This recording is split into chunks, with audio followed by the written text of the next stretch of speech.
Cette information qui nous est parvenue ce soir du Burkina Faso, des coups de feu et des explosions ont été entendus dans la capitale Ouagadougou. Cela s'est passé dans un des principaux hôtels du centre-ville.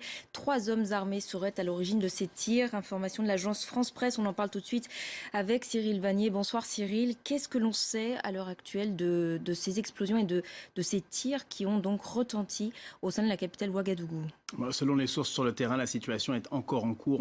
On ne sait pas encore qui sont les assaillants, encore moins quelles sont leurs motivations. Donc on ne peut pas prétendre expliquer à l'heure actuelle avec certitude ce qui est en train de se passer. En tout cas, il faut mentionner et il faut rappeler à nos téléspectateurs 2 éléments de contexte très importants pour comprendre en tout cas le cadre dans lequel ça se déroule.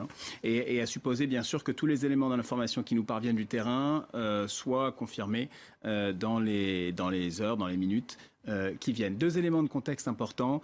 D'abord, cette région sahélienne qui est en proie et qui est victime régulièrement d'attaques djihadistes. Souvent, longtemps, on a pensé que le Burkina Faso n'était pas concerné ou moins concerné que d'autres pays. On pense au Mali, on pense au Niger, on pense au Tchad, on pense à la Mauritanie quand je vous parle d'Al-Qaïda au Maghreb islamique. Je ne suis pas en train de dire que c'est le groupe qui est derrière ces attaques, mais c'est la menace principale dans la région au niveau sécuritaire. Souvenez-vous, il y a 2 mois, un hôtel dans le centre de Bamako, du Mali voisin, avait été attaqué dans des circonstances semblables à celles qu'on est en train d'apprendre aujourd'hui. Et là, l'attaque avait été revendiquée par 3 groupes se disant affiliés, liés d'une manière ou d'une autre à Al-Qaïda au Maghreb islamique. Donc la menace djihadiste est bien sûr une des premières choses qui vient à l'esprit quand on voit ce genre d'attaque se dérouler. D'autant que les premières dépêches de l'agence France Presse font état d'hommes, je cite, il faut rester bien sûr très prudent, mais enturbanés, des islamistes présumés. Voilà, c'est ce que dit l'agence France Presse, mais information qui reste encore bien sûr à confirmer. Oui, tout à fait. Le mot présumé reste très important, mais forcément, c'est la première chose à laquelle on pense. Parce que le nord du Burkina Faso a été de manière intermittente déclaré zone rouge, y compris par le Quai d'Orsay, par la diplomatie française, justement parce qu'on considérait qu'il pouvait servir de base arrière à des groupes islamistes ou à des groupes liés aux islamistes. Toute cette région, c'est bien le problème, c'est bien toute la difficulté qu'il y a à sécuriser cette région. Et je rappelle qu'il y a une force française, la force Barkhane, environ 3000 hommes, qui travaillent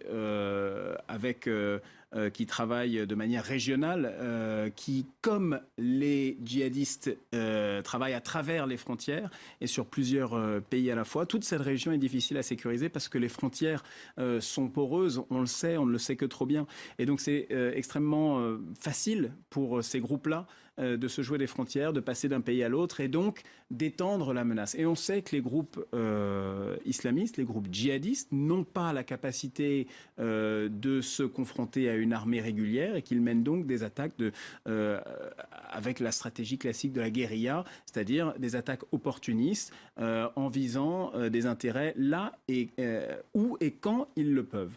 Ça, c'est le premier point. Deuxième élément de contexte à ne pas oublier, c'est que le Burkina Faso traverse une période actuellement de turbulence, est en train de sortir de cette période de turbulence. Je rappelle que le président Blaise Compaoré, qui était un médiateur dans la politique régionale, une grande figure de la politique régionale pendant quasiment 30 ans, est déchu depuis 2014, que le pays a traversé une période de turbulence, de transition, qu'il y a eu un coup d'État, certes avorté, mais ça donne quand même une idée de l'état de fragilité de ce pays, et notamment au sein de l'ossature de sécurité.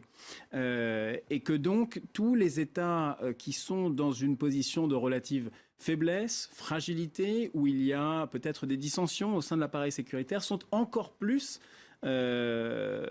vulnérables face à des attaques venues de l'intérieur, donc de l'extérieur, pardon. Donc il y a ce contexte extérieur, la menace régionale djihadiste, et ce contexte intérieur de vulnérabilité particulière qui a trait à cette transition politique burkinabé.